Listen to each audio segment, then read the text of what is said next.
It's Dirty Laundry Media on the check-in. Thanks for tuning in. If you haven't already subscribed, please hit that subscribe button and smash that like button for me, would you? Thank you.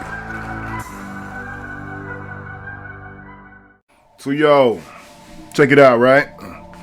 First of all, I want to give a shout out to my cousin DJ B. Scott. You see the gear, DJ B. Scott Entertainment. Check out the sweatshirt, DJ B. Scott Entertainment. Authentic brand entertainment since 1988. I was there. Ohio born and raised. So yeah, check out the gear at 937inc.com. That's 937inc.com. Again, 937inc.com. Just stopping in really quickly because it's too much going on, too much hypocrisy in the game right now. Especially from people who are supposed to be leading us in an intellectual capacity, in a socially responsible capacity. To those who are putting themselves in the political realm and calling themselves thought leaders. And I'm talking about Charlemagne the God right now, because in light of Herschel Walker's testimony at the HR 40 hearing in which he opposed reparations, which was no true shock to me, but the fact that he opposed reparations, which, get to that in a minute. So Herschel Walker basically opposes reparations for the descendants of slavery. African-American descendants of slavery. Charlemagne gives Herschel Walker Donkey of the Day on the Breakfast Club for opposing reparations. But he did not give Barack Obama Donkey of the Day for also opposing reparations, for also lining up with Senator Lindsey Graham and opposing reparations. In his conversation with Ta-Nehisi Coates, we can all remember. I might just go ahead and post. I'll throw some stuff up on over this right here. I just wanted to drop in really quickly, show off the gear for one.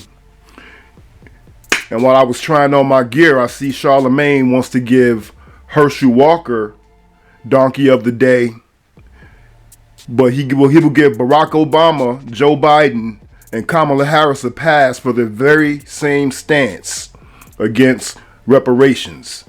And I say Obama in particular because he actually spoke out against it, said it wasn't practical, said it would be hard to get other groups to agree or go along with that type of agenda, that type of investment. And I say it's not actually a mere investment. What it is, it's an attempt to make atonement for wrongs that were done in the past, so that we could begin the process of repairing ourselves without having to worry about being stuck to the bottom and made to bear the accrued disadvantage of 300 plus years of chattel slavery, Jim Crow, peonage, mass incarceration, and you name it. You know, from police violence to political violence via policy. You know, we've been catching it from all angles. So for Barack Obama to oppose it and to use how other groups might react to that sort of program being implemented, to me, was trash. Because every other group is getting specifics. Every other group has always gotten specifics. You know, I always tell people that politics is about the distribution of limited resources, finite resources for your group. And we're steadily seeming to be happy with, you know, resources being diverted to every other group except for our group.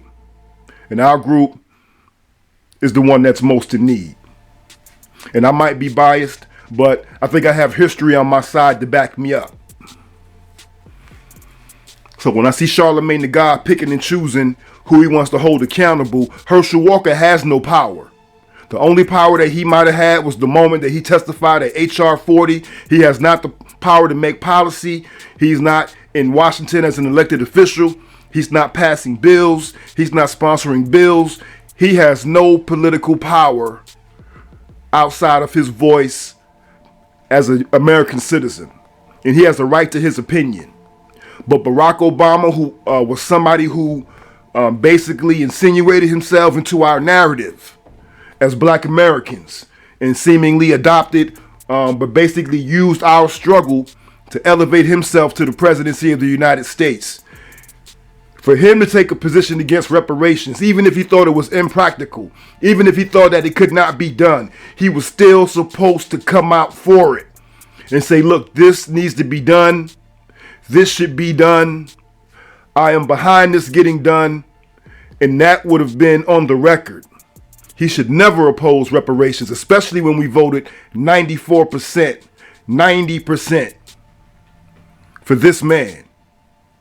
So no, we're not giving passes. We're not going to pick and choose who we hold accountable. Herschel Walker is not an elected official. Giving him Donkey of the Day does not send a message to anyone. Putting him in the crosshairs does nothing politically to advance our agenda. Now, if you would have gave Barack Obama Donkey of the Day, that would have gotten his attention, because we know how sensitive he is to criticism, especially from African Americans. So we need to get our shit together. And we need to stop holding up these people like Charlemagne the God, who insert themselves into this political space with no expertise, with no track record, willing to be sold to the highest bidder at any given time. He cannot be a leader. He needs to be quiet. Charlemagne the God needs to be quiet. He needs to stick to gossiping. He's good with the chatty patty routine, and he should stick to that. He should not insert himself into this political space as some sort of expert or thought leader with the platform that he has and the influence that he has, and he should not go unchecked. Got me in here sweating. So yeah, I might drop some graphics or some other data over this video, but I just wanted to chime in really quickly. Smash that like, smash that subscribe. Head over to 937inc.com for your authentic DJ B. Scott gear. This is Bill Money signing off. Dirty Laundry Media. Why not target the African American community? Why not say then, this is for you? This is for African Americans. If there was a banking crisis, then you target money for the banks. If there was a national disaster, you target your money for the national for disaster relief. That's not how America works. We want to give those young people and young Native Americans like them the support they deserve. We have to invest in them and believe in them and love them. African American leaders have been critical of late. And it's true, you said you're the president for all people, not just for one group. If I'm a 16-year-old kid on the south side of Chicago, okay, my dad's gone, my mom's working 10 hours a day for peanuts, all I see around me is blight, there are no help wanted signs, and you won't even say, look, I'm going to help you, a young African American, how do I feel? Emmett, that's not, first of all, that's not what people are saying. What people are saying all across the country is, we're hurting and we've been hurting for a long time. And the question is, how can we make sure that the economy is working for every single person?